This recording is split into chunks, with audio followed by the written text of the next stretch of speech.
হাসিনা বান্ধবী গো, ও হাসিনা বান্ধবী গো, তোমার দেশের মানুষগুলা তো সকালে উঠেও নাস্তা সেই ইলিশ দিয়ে এবং রাতেও যে রাতের খাবার সেটাও তো ইলিশ দিয়ে করতেছে মনে হয়। মোদি বন্ধুরে, ও মোদি বন্ধুরে, হ্যাঁ হ্যাঁ, ইলিশের নাগাল আরো পাচ্ছে না, বেশি করে পাচ্ছে না, ডবল ডবল দাম হয়ে গেছে। কি বলতেছো তুমি? তুমি কি মনে করছো?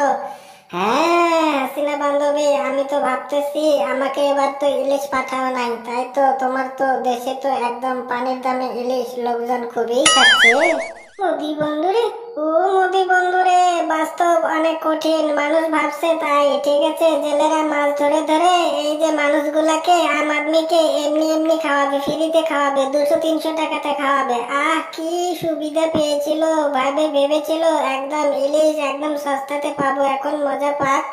হাসিনা বান্ধবী, সে তো ঠিকই, দেখো আমার কাছে যখন বিক্রি করতে অনেক কাস্টমার, ঠিক আছে, আমাকে 2000 টাকা 2500 টাকা বিক্রি করতে, আমি আবার এখানে 3000-এ বিক্রি করতাম, অনেক বিক্রি হইতো। এখন তো দেখো বিক্রি কম, 2-4টা মাছ জেলেরা নিয়ে যায়, সেটাও আবার পচে যায়, তাহলে তো দাম বাড়বেই।